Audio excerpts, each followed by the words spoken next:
back here on the Gerald the Bossman Show. Got a special guest for you. He has a nice book out. It's on Amazon. It's called Hostel, an urban tragedy. Darius Lauder here with me on the Bossman Show. Great to have you on the show, Darius. I can tell you off the air, man, I read your story. I read your kit, man, and it really struck with me. I definitely want to have you on and talk to our listeners about some things you've experienced in your life, man. So, got to have you on the show, brother. How are you doing on your end, buddy?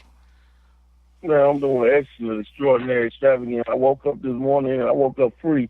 So, it can't get much better than that. Yes, indeed. Now, Darius, you got this new book out, man, on Amazon here. Tell my listeners a little bit first about yourself and about the book you wrote and what inspired you to write this book that you wrote. Basically, I was like similar to most other hustlers, different because every hustler has a different motivation, different background. So, coming from the streets, the book basically focuses on my last 7 years in the game, out of basically like 2 decades. But when I took my last knock, took a federal knock, went to court, beat it, pretty much ended up coming back signing. They tried to reindict me like 3 or 4 times, and I got locked up. And basically the lifestyle I was living at the time was unbelievable. It was, even at the time that I was living it was crazy. We would go through things, and our everyday conversations were so absurd and so abnormal to normal people, but this was our reality. And we would talk about it all the time, like, man, people wouldn't believe the things we go through, the things that we see, the things that we do. So when I actually signed for my time, I was on bond for 2 years and fought my case, and I went to court and signed for my time from the world. My lawyers used to laugh and make jokes when I walked in the office, like, oh, it's a real criminal now. We don't have to sugarcoat and candy ass everything. It's a real criminal in here. She told me, look, I'm gonna do damage control. We're going to knock it down to this, and this, and then you're going to rush time for this time, go on vacation, come home, and get back to business as usual. Yes, ma'am. So I knocked it all down. When I went to the county, I started to recount different memories. So here in Texas, they read your mail. So they sift through your mail, and they look for anything that they can re-indict you on, or any other charges to try and correlate or collaborate to take you back to court and get you re-indicted. So you have to, when I started to write the letters, started to write the chapters of the book, I had to hide them in letters to my little brother and send them home. So basically, for about the next 2.5 years, about once a month or every 5 or 6 weeks, depending on my schedule and how busy I was, which is funny because I was in the penitentiary, but here in Texas, you actually have to work. So between working out, and just gathering my thoughts and trying to maintain, I would write a chapter, edit a chapter, and then hide in a letter and send it home to my brother. Well, my brother collected the chapters, so when I came home 3 years and 10 months later, my brother gave me a folder, and it was all the letters in order in the folder. So the whole book was in the folder, buried in letters. So, I came home, reacclimated into society. It's crazy when you come home. I was on a rough farm here in Texas, where a lot of people call it a riot farm, people getting stabbed, people getting beat up daily, all kind of drama and headaches all the time, stayed on lockdown.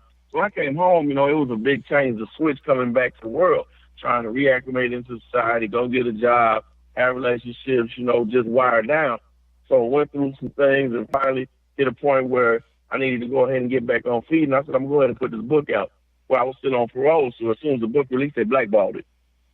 Whoa. CDC put it on the blacklist. Parole officer tried to revoke my parole, wouldn't let me travel, wouldn't let me promote. So, again, the book had to sit.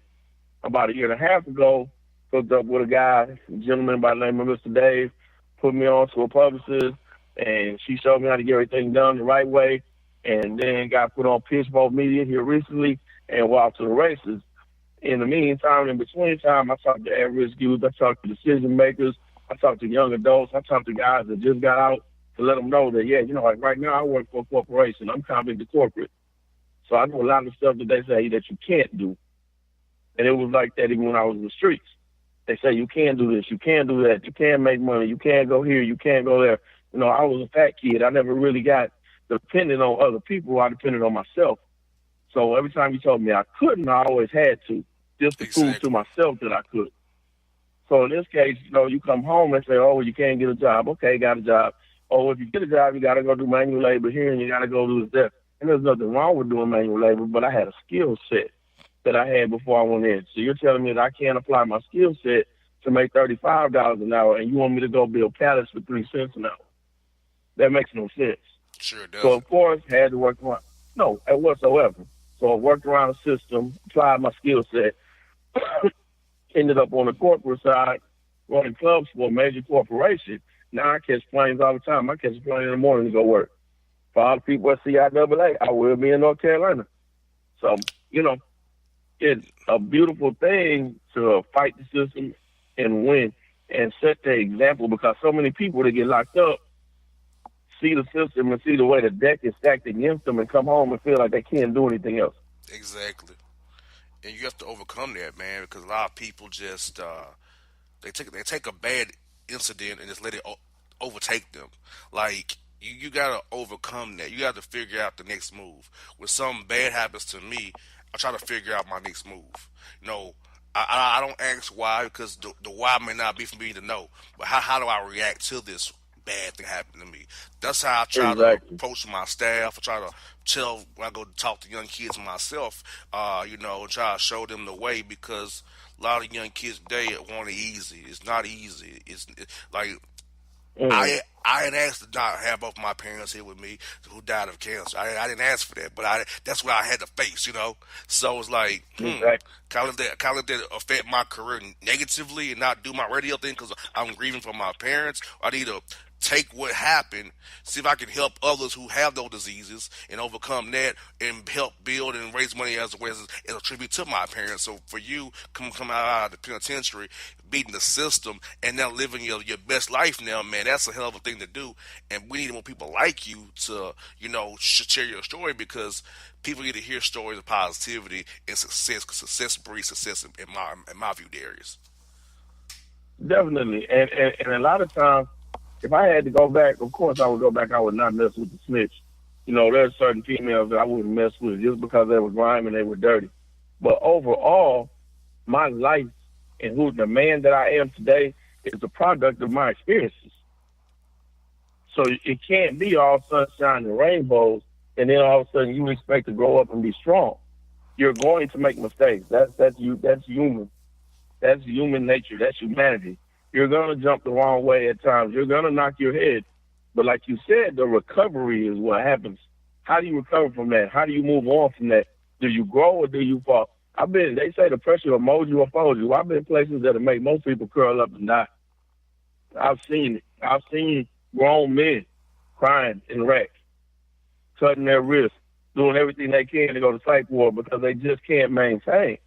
So you have to figure it out. And the other thing is, do you let one situation in your life define the rest of your life? So you make one bad decision, the state lays it on you. They label you, they put this X on you, they tell you, oh, well, you can't live anywhere, you can't get a job, you can't vote, you're 3/5 of a man now. So you allow that to define you the rest of your life. And you live at a certain level because somebody else told you to live that way. Or do you pick up the pieces and keep it moving? And there's always a way around it. You're going to have to work harder. It's never going to be easy. And the biggest thing I find with the newer generation is they don't like to work. They sure don't. They don't like pain. They don't like pain. If it's hard, they don't want to do it. If it hurts, they don't want to do it. They're not geared to put in that extra effort. In my situation, for me to do what I do with my record, I have to go farther than anybody. I have to go harder than anybody. I have to go to work before everybody else. And there's a lot of days that I'm at work longer than anybody else in order to make and maintain myself, knowing that I have to fight this uphill battle every day. It's the same thing with the book. There's a lot of books and a lot of people that get a lot of airplay that are purely negative-based books. Some of them are written okay, some aren't. The diction, this book is written at an intelligent level. It's not a knock to the game, and it's not a glorification. Never do you hear me say a certain amount of weight, like this many keys or that many keys. You never hear me glorify the body. Oh, his blood spilled out and the drops hit so-and-so on the face. To me, that's fiction. On the real life side, I've seen all that times 1,000. But that's not the case with this book. It's not the focus. The focus of this book is an intelligent look at my mental decisions, the motivations to make those decisions, and the consequences and repercussions of those decisions. I'm not going to sit here and lie to you and tell you I didn't have brand new cars. I didn't have $80,000 trucks. Didn't have motorcycles, dogs, jewelry, Rolexes. At the same time, I'm telling you, yeah, I had all that, but when my homeboy gets 30 years and his daughter is 11 months old and realizes his daughter will be out of college before he comes home, and I'm the one that he calls and says, take care of my daughter. So I have to go check on his daughter for the next 27 years until he comes home.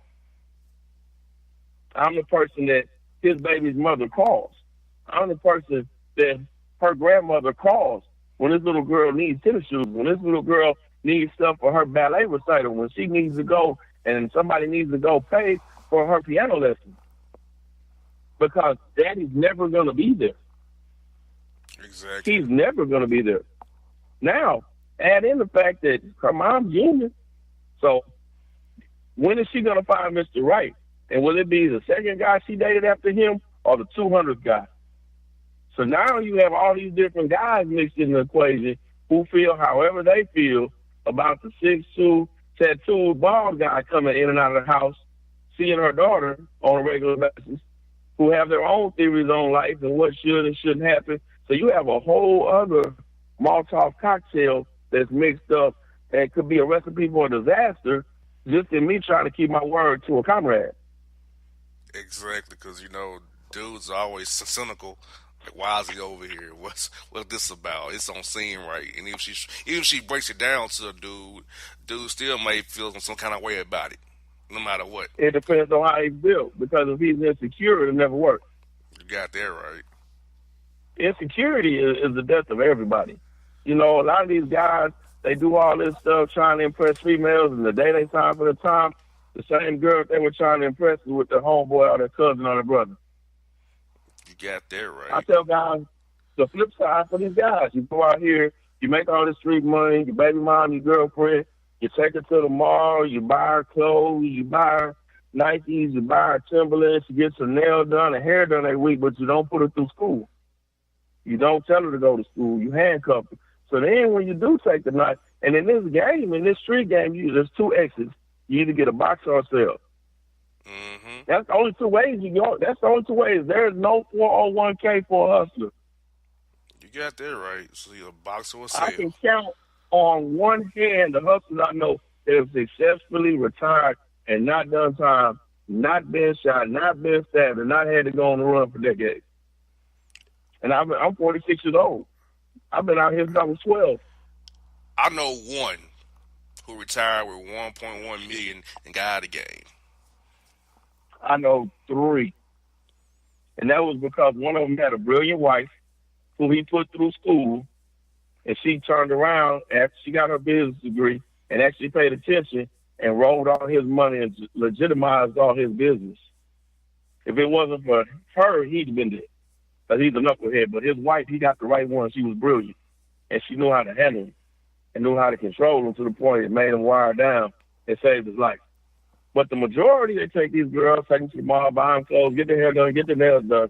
Never tell them to go to school. Never tell them to get a trade. Never send them back to get an education. So when they get locked up, and now you have 3 kids, and then you wonder why she's out in the street, because she has developed habits over these years. You developed these habits for her. Have to have her nails done every 2 weeks. Have to have her hair done every 3 weeks. And she is going to fulfill those habits. And if the only way that she can find to fulfill it is by jumping on the next man out here in the street, that's what she's going to do. Well, you could have took the same money that you blew at the Galleria, 1/10 of that, and put her in school. And she would have had a degree, an education. She would have came out with a trade, a job, insurance for your children, and her own money. And then maybe, just possibly, she would have kept it 100 with you when you got stretched out. But now you want to call her out her name. All this deep bleep and all that, and talk to her crazy, and she ain't this and she ain't that. That was my favorite thing. Locked up, I used to make dudes like, man, my baby mama ain't this. But what was she when she lay down with you? Because you just said she had babies by like 3 different people in your hood. So clearly she wasn't a rocket scientist when she chose you. Got that right. Oh, man, you tripping. You tripping. Oh, you tripping. Yeah, I'm tripping because I'm listening to you. What you're saying is not logical. We put ourselves in positions. When I got ready to go inside for my time, I told my girlfriend, you're on your own. Look, you got a new car. You're in nursing school. Take care of yourself. I see you when I see you. Because I did what I did. I'm going away. This was a business. And in my crew, it was looked at as a business. And it was talked about as a business. Every day it was understood. Look, man, it's risk versus reward. What y'all going to do?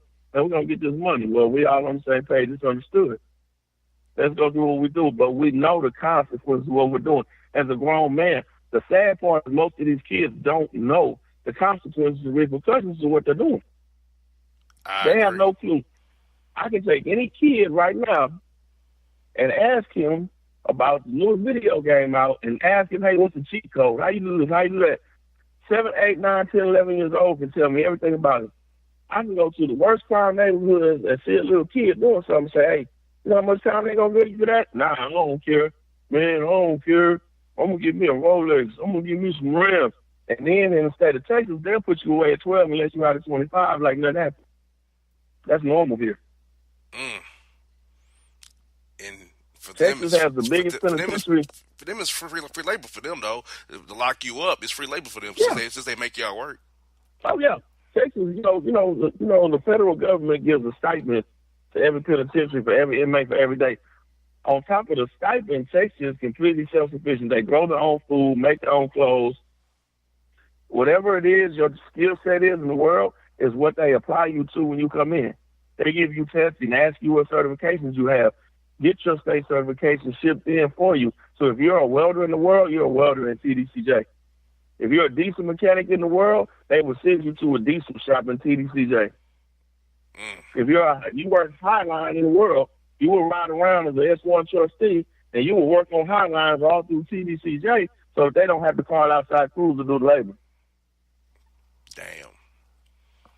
I think the most sobering moment in the penitentiary was when I sat up and watched people pick cotton for the first time. Oh Lord. Yes. Picking Every cotton. inmate. Let me explain the system to you. The system is you have 13 inmates, and for every 13 inmates, you have a CO on a horse with a 357 Magnum. So each set of 13 is a squad. You have anywhere from 1 to 15, 20 squads. On one end, you have an inmate with 10 dogs necked up, just in case they get away. On the other end, you have a certified sniper, which they call a high rider. The high rider takes the shot if the inmate escapes. If he misses them, then they put the dogs on him. Each inmate has a 13.5-foot sack. Average inmate height is 5'9", 5'10". So he has a sack that's approximately 3.5 feet longer than him that he's supposed to fill in the allotted time that he's out there picking cotton. Whoa. If you've never seen anybody that has grown cotton before, cotton only grows 4 or 5 feet off the ground. The majority of picking cotton is duck walking. You're doubled over and you're duck walking, and it has sharp thorns. Unless you have commissary and can buy gloves, you don't get gloves. So you're in the penitentiary picking cotton with a 13.5-foot sack in 80, 90-degree weather, duck walking, with a gentleman behind you on a horse with a 357 Magnum. That's an overseer. That's modern-day slavery. Yeah, I mean. Now, so for all the people out here that are street hustlers and I'll never work, ain't no way in hell I'll go get a job, I ain't gonna get no 9 to 5, you want to work for $10 an hour, you will work for free in TDCJ, and you will pick cotton, potatoes, you will pick corn, carrots, you will weed the same way they show on TV where they have the Aggie, looks like the big hole with the 10-foot handle and a 7, 8-pound head on it. That's how they cut grass, and they sing songs just like life. And they cut grass down through the ditch, through the snakes, through whatever pops up, back up the other side, and straight down the side of the road, and straight across the field, and wherever they tell you to go. You will work somewhere. Then you go to work and they bring you back in at nighttime, I'm assuming. Yeah, they bring you back in at night to go back out. And most of those cats are closed custody. It's the hard heads, the knuckleheads. I ain't working in the world. I ain't getting no job. I'm not doing this. I'm not doing that. But you're going to get out there. You're going to get out there and you're going to work now. Wow. And see, I hope people listening to this will, some kid or some individual who is, deep in this hustle game and deep in the streets will hear this and say, hey, I can still make a change today. It hasn't quite caught up with me yet. If I can change today, because if the Lord gives you breath, you can change if you want to. It's your free will, your intellect to do so. But I'm hoping our audience taking this in, because hearing this from a man who's on the inside and on the outside, who's made it, who's turning his life around and living his best life, you have to respect that, people, and take this in and get this man's book, because it can help you turn your life around for sure. Yeah, and the thing is, people are people are so intent on what they really won't do. You know, in the street, I'll never do this. I ain't gonna do this. I'm not gonna do that. Instead of pushing them on all the things that they won't do, and then they hit that penitentiary, you're gonna do that tell you to. Or you gonna sit in that hole with no commissary, no movement, 23 hours a day like now. Go ahead and act the ass in there. They got somewhere for you. They don't care. They got Texas has the biggest penitentiary system of any state in the USA, and bigger than most countries. Most countries don't have as big a penal systems as the state of Texas. Wow. So to put that in perspective, when you get in here and you think about the amount of inmates, they have bull farms, chicken farms, hog farms, grow their own meat, grow their own food, build everything that they need built, do cut rate labor for the guards. So when you're setting up lectures about all the things that you won't do, this long list of things you won't do, man, I ain't gonna work at McDonald's. Man, I ain't gonna do this. I ain't gonna do that. Ain't no way in hell I'm gonna do that. Go on, put that white on. We're gonna see what you won't do. Because you're less than a person, you're an inmate now. So whatever they happen to beat you to death, well, hey, they're gonna write that off. They're gonna write that off. That's how that's gonna work. They're gonna get away with it. You know, I was a trainer when I was in there on the dogs, and I've actually been through the inmate cemeteries. You know, in life it was a big joke. So-and-so died, they go down, they buried so-and-so, they buried so-and-so, you know, they went down, sang a song, stole a pie, and went to the baseball game. Man, this cats and is never coming home. They're never coming home. And the sad part is they have relatives. You know, they have brothers, sisters, mothers, sons, daughters, and they have missed so much of their children's lives, so much of their family's lives. And that's not what we were put on earth. It's not what we put down here to live. We're put down here for more than that. Exactly. And I think the biggest shock was the amount of people that were functionally illiterate, that literally could not read. Oh, wow. I never would have guessed that in this day and time, people couldn't read. Now, they have people that work with them to read, or no? Or is that your choice to yeah. They had GED programs, reading programs, GED programs, trade programs. You could actually go through in the state of Texas, get your welding certificates, HVAC and whatnot, so you could go out. If you apply to stuff, you go back out and get a decent job. You go back out with an HVAC certificate and a bonded company, and you could go ahead and work and actually make money. But the thing is, you have to be able to read to do the work. How do you make it to 21, 22, 23, 25 years old and not be able to read? That's just eye-opening to me. That's going on like that. That's... Oh, my God. And by functionally literate, I mean, you know, red light means go. Yellow light means you might get a ticket. Green light means you can go. Red light is stop. You might know how to sign your name. You might not. It might just be some scribbles. But for me to hand you a magazine or a book, if you can't read, how do you know what it said on the paper when you sign for your time?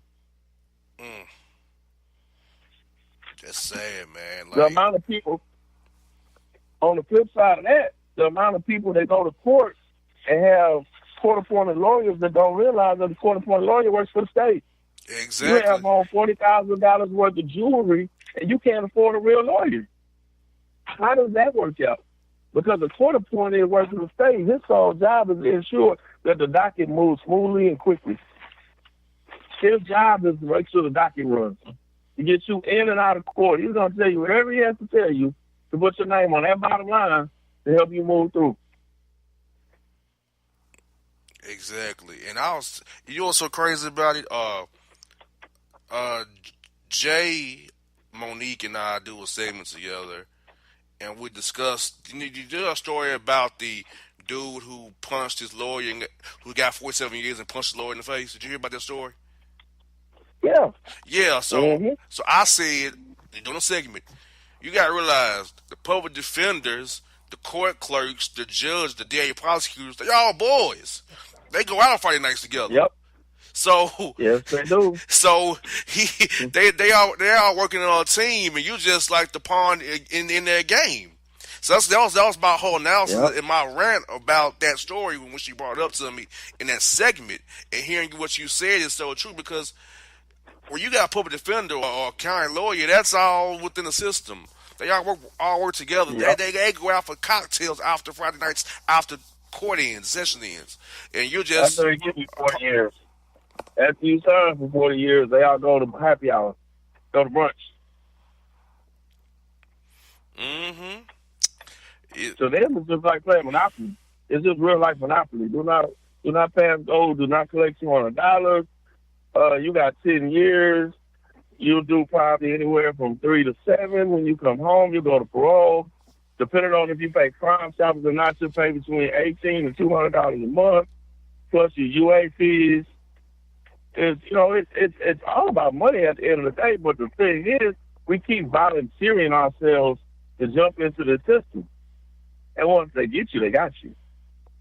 Why do we keep volunteering as a people? Why do youngsters think it's cool? Because we made it cool.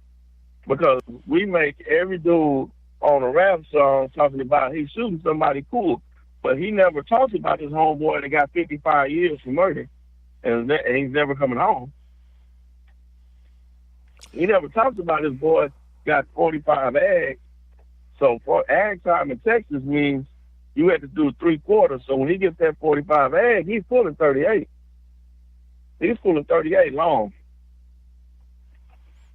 The sickest thing I ever heard somebody told, whenever you go to TDC in Texas, when you hit your unit, you go to a parole officer. No matter how much time you have, how little, how much, you go to parole officer when you first get there. They say, okay, well, you know what, you got this much time. You got to do this much time before you have to go parole, stay out of trouble, blah, blah, blah, try to get your education. So you get these youngsters that get in there, 18, 19, 20 years old. They hard as stone. They don't care about nothing. They get these big numbers, 25, 35, 45 years. They go see parole officers. I heard parole officer laugh at them and say, you know what, youngster? I'm not going to lie to you. Your parole officer not born yet. The youngster started crying. He said, what? He said, your parole officer isn't born yet. He said, you got 35 years. He said, hey, he said, you got to pull at least 28, 29. The parole officer that you will come down here and sit in the office at on this unit and tell you made parole is not born yet. He's going to be born, go through kindergarten through 12th grade, go to college, get his associate's degree, apply to the system, get hired, and come to this unit before you make parole. That has to be a sickening feeling for a youngster, 18, 19 years old. Has a real man, sick feeling. They go buck wild. They don't care, man. Stabbing, fighting, doing everything they can, and the system is designed to hold you like that. So my biggest problem right now is when I see some of these TV shows with these major entertainment gurus that have made it, and they all have TV shows, and I look at some of the stuff that they push, we all know that there's a problem out here. We all know that there's an issue. We all know the young people are making the left turn in Albuquerque and never getting back on track. But when I'm doing cardio in the gym and I'm watching all these different major entertainment individuals with all these major shows, there's geeks and freaks and all this weird stuff. So I'm personally disappointed that some of these bigger time celebrities aren't taking a more active role in reaching out to people that can reach out and actually be heard and be seen. Some people that can actually break the ice and talk to some of the youth and make a difference, as opposed to geeks and freaks, as opposed to whatever little trivial story they're running. And granted, I know they're making money. I know they have to run certain things on their TV shows, but there should be a certain percentage of their TV shows and radio shows that they should give back, because most of them came from hoods. Most of them came from neighborhoods that were lacking, that didn't have, and they were blessed enough to get out. But it saddens me at a point that a lot of them don't do much, if anything, to give back or reach back and give the next generation that helping hand. But at the same time, turn around and talk about them all the time. You got that right. The hypocrites are definitely in full effect. And Darius, before we get out of here, man, I'm tell the people again where they can find your book. They can find you on social media, and where they can connect with you so they can hear more about your story. And we got to have you on again, brother. This has been a very much informative for me, and I'm riveted by what you've said. And I know I haven't been in that world, but it's riveting to me. I know my listeners are captivated as well. So where can they find you? What you got? What project you working on, man? So we can stay in contact with you, get you on the show again to talk more about these topics. All right, sounds great. I'd love to come back on. You can get the books, if you want a signed copy of Hostile or a hard copy of paperback, you can go to www.hostilebook.com. You can get dog tags, t-shirts. I usually send out a gift, something extra with every book, every signed copy that comes out. Also have merchandise there, t-shirts, hoodies, hats, etc.